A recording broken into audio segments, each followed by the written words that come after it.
Hey yo, what's up everybody? It's your boy King Bean and welcome back to a brand new show, a brand new episode and a brand new video. Hey yo, I'm so excited today. I just hit my microphone. Yeah, I just went and got me the Blue Yeti and I'm just testing it out. This is the first video that I'm testing it out with. So, welcome to Jaguar Talk. I just want to remind everybody I am the unofficial Jaguars talk station. I'm not signed by the Jaguars at all. I'm just a fan talking about the Jaguars. And right now and this week, what I want to do, I just want to preview and go over the game between the Jacksonville Jaguars and they versus the Pittsburgh Steelers. Now, this is the Jaguars' first game of the season. It's only preseason, but it's still the first game of the season. They're going against the Pittsburgh Steelers. The Pittsburgh Steelers already had their first preseason game. I think they lost to the Minnesota Vikings up in the Hall of Fame game, but of course none of the key players played in that game. And also, again, it was just week one of the preseason, and I think they lost 14-3, if I'm not mistaken. So anyway, without further ado, we're going to go ahead and get into it. Now, I was doing some listening to 1010 XL. By the way, guys, if you want in-depth coverage of the Jacksonville Jaguars, and if you're a Jaguar fan, even if you're living across the nation or if you're living anywhere, check out 1010 XL, the official Jaguar station. You can get the app from Amazon. I mean, not from Amazon, but from Google or from, your app store with iTunes. Now, again, I'm not paid by these guys, but that's where I usually get all my information from. So I was listening to the guys today. Well, not today. I didn't listen to them too much today, but I pretty much listened to them early on in this week. And the main topic they had been talking about mainly is the kickers. For whatever reason, they spent a lot of time on the kickers all day yesterday, which was kind of frustrating to me. And I mean, they're thinking about they might end up cutting Josh Scobie, which I don't think they should, but hey, a kicker is a kicker. Sometimes a kicker can be great. He's been great in the past for us. He's also made some clutch kicks, but last season wasn't his greatest. I forget the guy who's in there now that's giving him good competition, but apparently he can kick the ball 60-plus yards, and he's been pretty consistent. So, but, Josh kind of fell off a little bit last year, and due to injury or getting old or what have you, but, kickers can lose it in a heartbeat. So, that's been the big topic so far this week that they've been talking about. They probably talked about something a little bit different. I didn't get a chance to but to listen to the radio station today. And also with the Pittsburgh Steelers, Sweeza, he's going to end up being on injured reserve, which is kind of a bummer because he's a pretty good kicker. He's a clutch kicker for the Pittsburgh Steelers.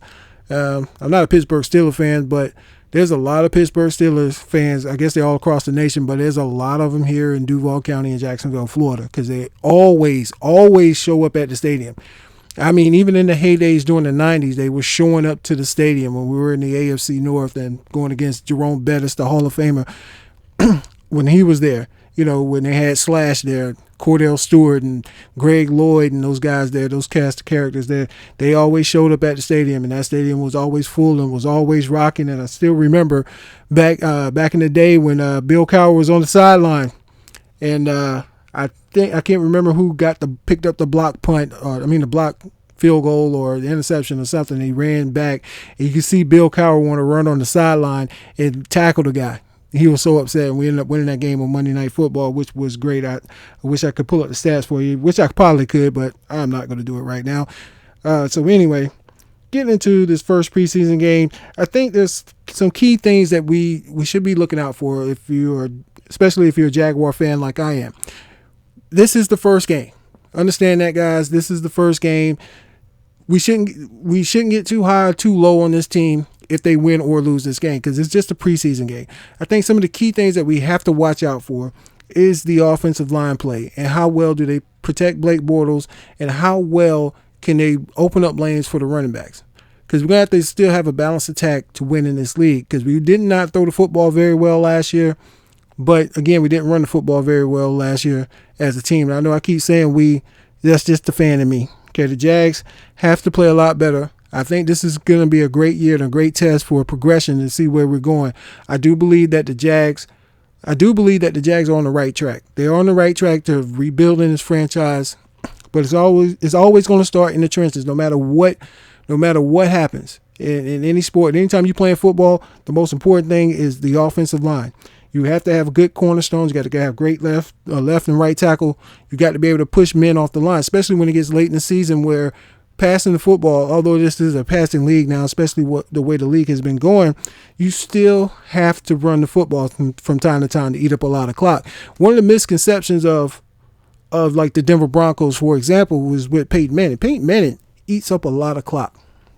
And that's the thing I don't understand why a lot of NFL commentators don't talk about that. Most of his audibles are run audibles. That's what he does. They run. They're so dynamic that they can kill you with the pass, but they will run the football. They will run the football. He used to do that a lot in Indianapolis. That's why you always hated to be behind against the Indianapolis Colts when they played the Jacksonville Jaguars at halftime. Because if they got the ball, if they're in the lead, Peyton Manning is going to eat up the clock. He's going to run it down, and he will check down. He not only will he check down, he will audible to a run. And if they got a good solid running back that's going to run through your line and a good offensive line they usually have, they're going to eat up the clock. And that's what Peyton Manning them does. So in a sense, you still have to be able to run the football in the National Football League. You have to be able to pound it. You got to be able to control the clock. That way you can control tempo. The more possessions that you have on offense, the better your chances are to win. It keeps your defense fresh. So when they get on the field, especially with this defense that is seen now to be led by Derek Marks on that defensive line, if you can keep those guys fresh, they're going to make plays. These guys are going to make plays. Once they start making plays, we're going to be able to get the football back and be able to put some points on the board. And that's what you want. You want your defense to stay fresh. You want them not to be on the field for so long. Because the longer the defense is on the field, the tired they're going to get. I mean, it's the old cliches that everybody always say about when it comes to football especially. But it's more important for the Jaguars. And again, coming up in this preseason game, this very first preseason game, I still would like to see the Jaguars win this game because they still got to learn how to win football games. You know, that's real key for the Jacksonville Jaguars franchise right now, because this is a team that don't know how to win the game. So by being able to run the football, control the clock, play good defense, you're going to be in a lot of football games. You're going to have a lot of chances to win. Now, we were playing bad football last year, and we were in most of those games, but we just didn't know how to win. But you got to keep the game close. Got to score when we get inside the red zone. You got to get touchdowns. Can't kick field goals. You got to get touchdowns. And getting touchdowns, that's why they went and got Demaryius Thomas from Denver. Now also what I heard, speaking of the tight ends, Mercedes Lewis. Now, this is my beef with Mercedes Lewis, and I'm going to go ahead and say this right now. Now, I've been a Jaguar fan for a long time. Mercedes Lewis he's a nice guy. I guess I say that about everybody before I diss him. That's like almost saying with all due respect. Because once you say all due respect, you know what's coming next, right? But Mercedes Lewis, and I remember I discussed this with my boy T. Hobbs. Shout out to T. Hobbs right now real quick. My dog, my ace Boom Coon. All line roads in the building. Sorry about that, guys. But anyway, Mercedes Lewis is the type of guy, especially playing with the Jaguars over their history. This guy has a lot of talent. He's the type of guy, if it's 4th down and 1 and you need him to make a key reception late in the third, maybe in the fourth quarter, he's going to drop the football. He's not going to make the catch. If it's 4th down and 27 and you're getting blown out by 27 points, he will make a one-handed catch or one-finger catch on the sideline, tiptoe down the sideline, and score a 75-yard touchdown. That's the type of guy Mercedes Lewis is. Now, when his contract year came up, Mercedes Lewis was one of the baddest tight ends that was out there. He was catching and making plays all over. But I know this guy, he's been injured. I'm not knocking him for being injured, but I'm just talking about before the contract. That's who Mercedes Lewis was. Mercedes Lewis should have been a breakout star. He should have been like Ben Coates. Oh my God, I'm going way back. I'm not saying that he's Demaryius Thomas. I'm not saying that he's Rob Gronkowski. I'm not saying that. I'm not saying he's Jason Witten. But this guy should have been a pretty decent tight end to make plays, because they were coming to him to make plays. That's what they were doing.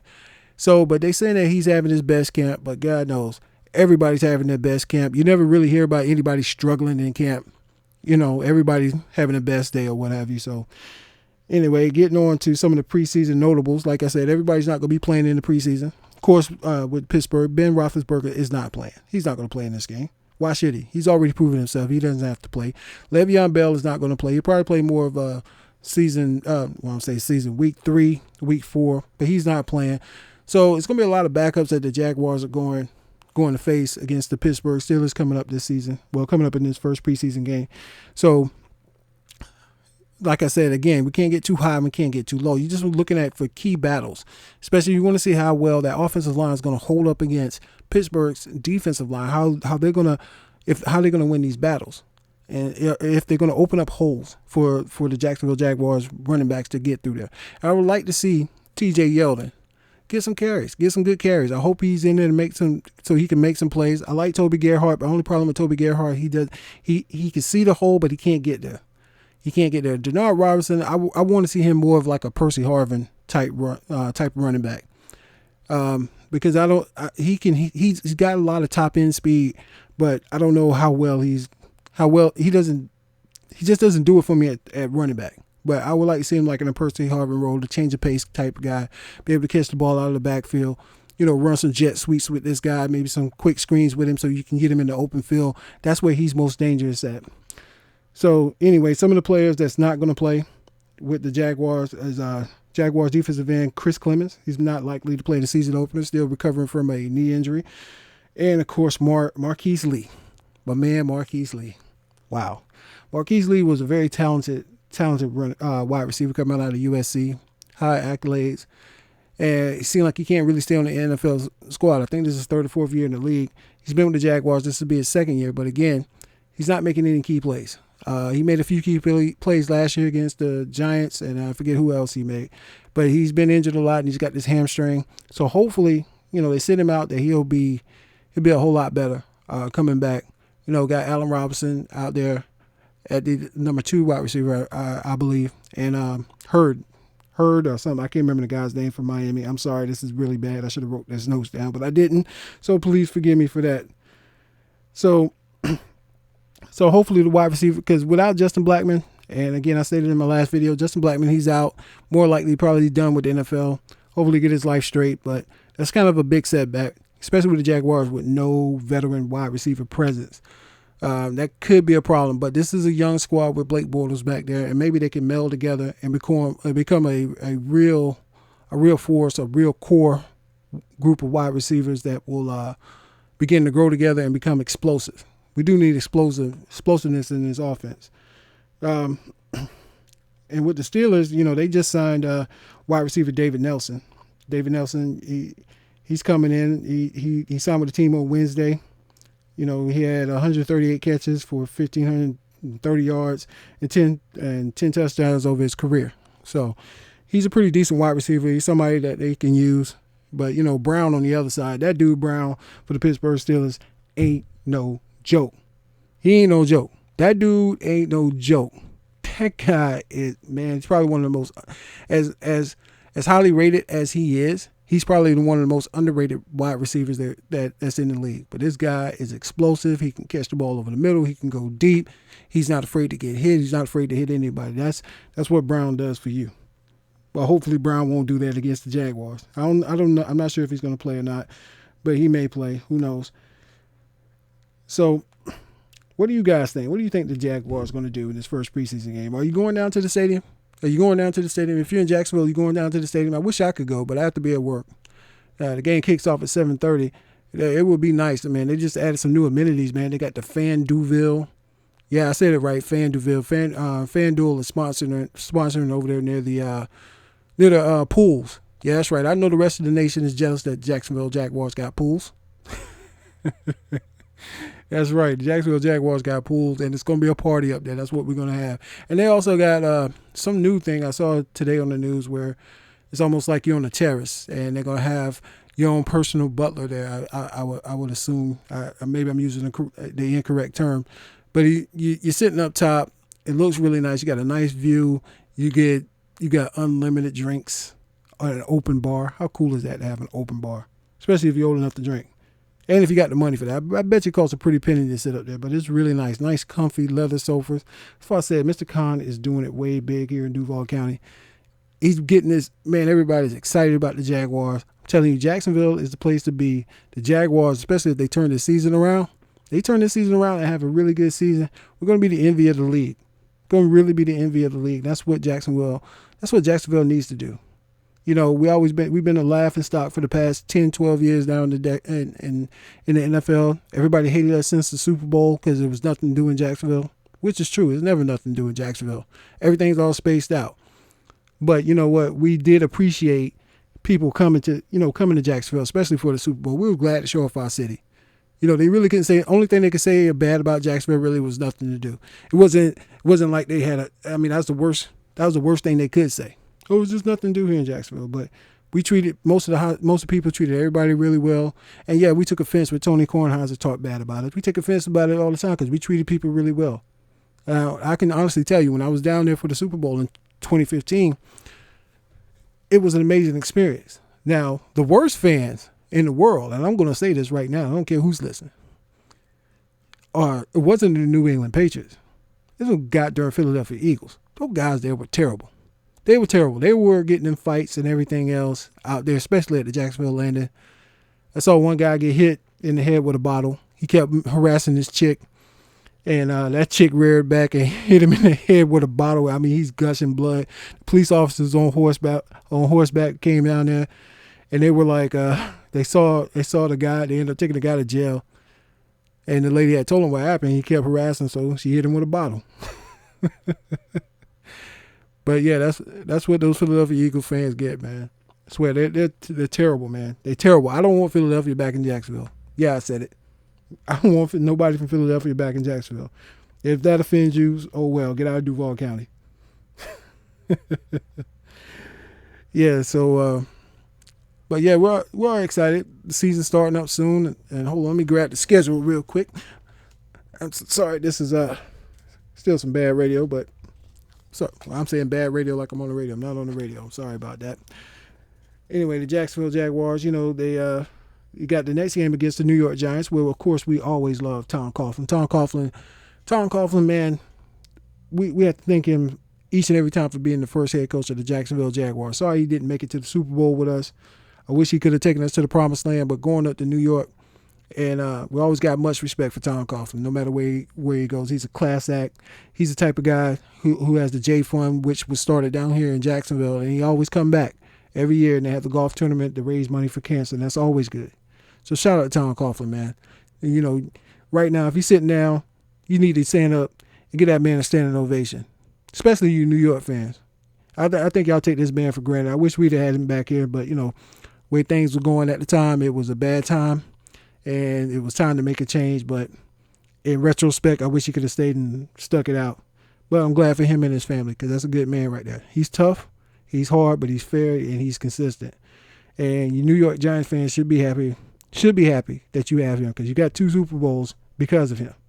And, of course, Eli Manning. And, of course, that very, very, very, very, very lucky catch by Tyree. You remember that, by Tyree. David Tyree. I don't even think the guy's in the league anymore. But you got those. So, anyway, I'm coming up on the end of the video. And just a few reminders as we about to close out the video again, as I just stated. I got to apologize to you guys. First off, again, sorry about not getting some videos up. Like I said, work has been crazy. I've been working a lot of long hours. And so it kind of just took my time. I had to also record some game footage too as well. I'm trying to do my best again this weekend to get about 2 or 3 more videos up. And hopefully after the Jaguars game, I'll put a video up just recapping the game. So anyway, thanks again. I really appreciate it, man. And so I'll holler at you dudes later.